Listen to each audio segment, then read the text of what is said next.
You might be wondering, what am I even doing here? Why am I testing Polyforest? It's not the first time I'm testing this place, and it's definitely not a very unknown area. It's not like I'm presenting some place you didn't know about, or an area that has hidden money per hour potential.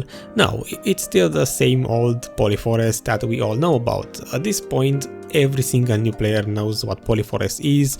It's probably the most recommended spot in the game, and everyone knows that it's not the best money per hour spot in the game, obviously. You even saw the thumbnail, so you know exactly how much money I made here. So again, the question, why am I testing Polyforest, for this series in particular? The simple answer to that is for comparison. I'm never going to go and test Fogans, Nagas, Bandits and other spots like that, the low-end places with one-shottable monsters, because the main point of the series when I started it was for me to get to have some form of competition between spots and see whichever one gives me the most money per hour value, with a value pack, a combustible blessing and whatever other drop rate buffs I could stack at that time. That was way before the Agris buff was released, and obviously for this series I continued testing spots without the Agris buff. The same case is for today, and the only reason why I'm here at Polyforest, I mean, there are two reasons. First of all, as I said, comparison. I just simply want to see how this place looks like with a loot scroll, and to have it on my Excel file and be able to compare it with the other spots I tested, because I already know that maybe SYCRAIA or Abandoned Monastery or Star's End, those are the clear winners with the best money per hour values.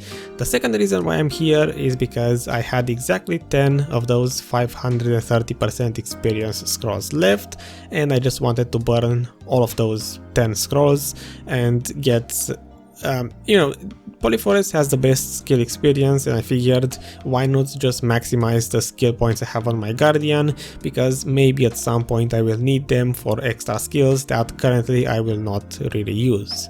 So that's the second reason. That being said, let's talk about Polyforest kind of quickly, I guess, because I don't really have a lot of stuff to say about it. Again, most people know what Polyforest is, so there's nothing new. I'm going to begin, like always, with my gear and then the rotation, just because I feel like it's nice to at least cover those aspects.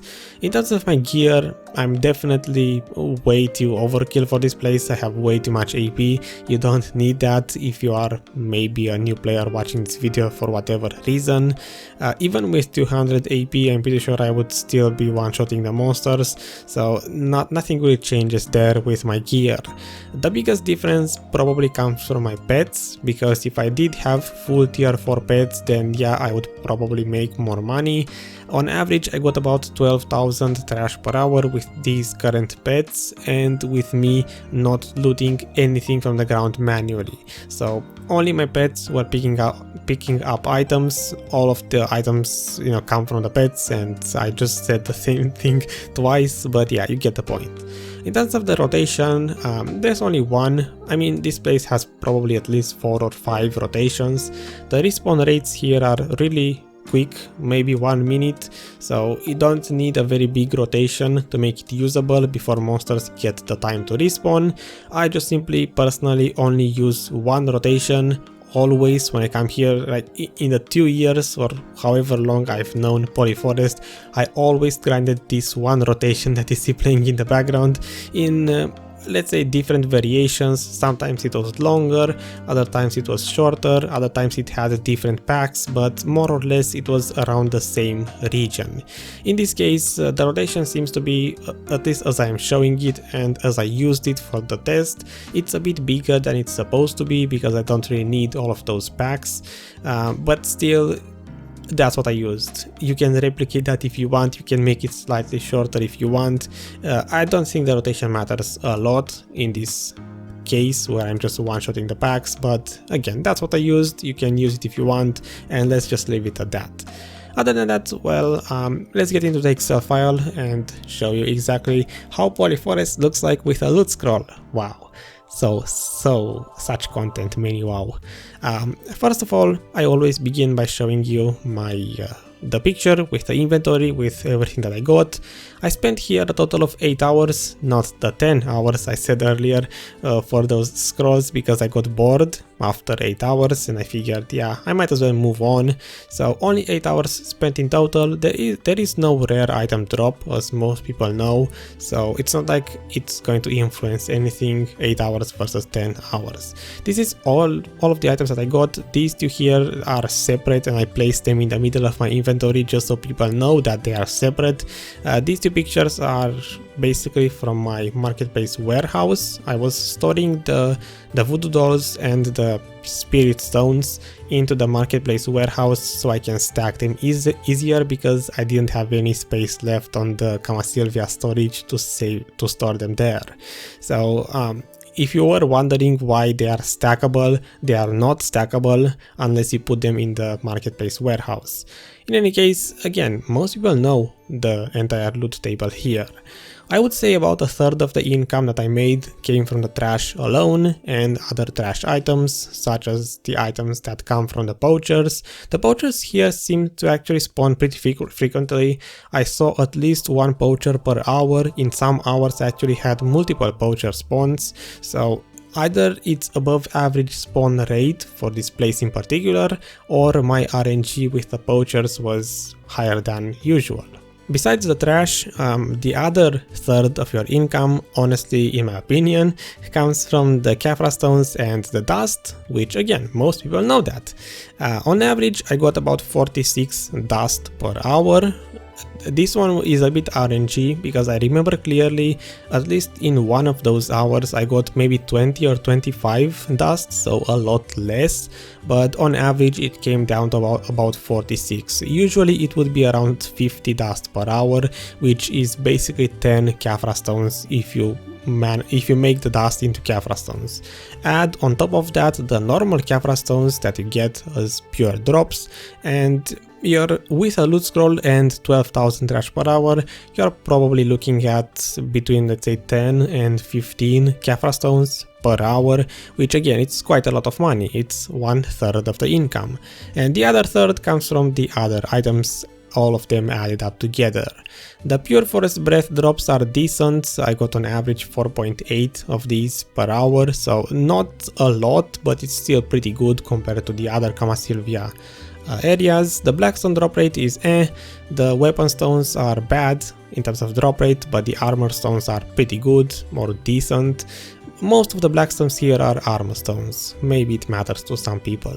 The petals, I forgot about these up until now. The petal drop rate here seems to be way higher than expected. Out of 8 hours I got 20 of these. Usually I wouldn't get more than 1 per hour in most other spots, so if you're looking for a place to grind to get petals for fairies, if you're interested into making a tier 3 attempts for fairies, maybe grind Polyforest because it seems to have a very good drop rate for petals. And other than that, that's everything. On average 83 millions per hour, that's what it all came down to. The voodoo dolls actually do sell on the marketplace. It might take you a couple of days maybe, but usually these do sell on the marketplace, so there's no problem. Most people might complain that the life spirit stones don't sell on the marketplace, these 99. It's true, on the Europe marketplace they don't sell at all on the marketplace. You are not going to make any money from these, so I really shouldn't be valuing them at all on the XL. It might be different for other servers, I'm not sure, but let's just put here a 0 and assume that these don't have any value and that I didn't get maybe any of them. Without the spirit stones, I'm still making about 75 millions per hour on average, which isn't too far off from the 83, but still, as an official value I will just go with the 83 because I personally still see these spirit stones as having some value. Sometimes when the marketplace changes, say about 6 months ago, I remember these used to sell, so maybe in 6 months from now they might sell again, I don't know, but Whatever the case, I personally just simply smash the spirit stones into dust and use them to recharge my Vel's heart.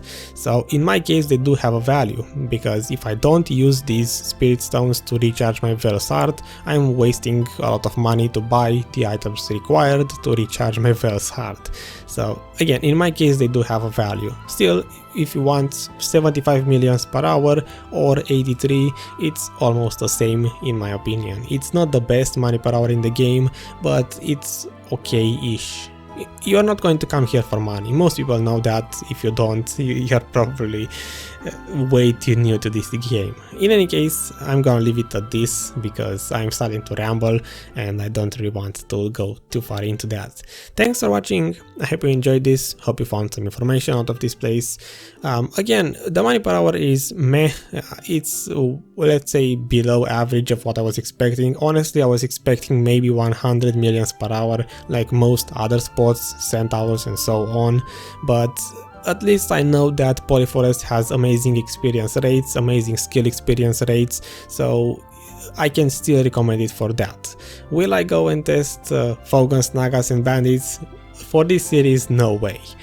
Next spot, whenever I get to do that, because I didn't start testing anything else besides Polyforest, I think I'm going to move into the Proti Cave area.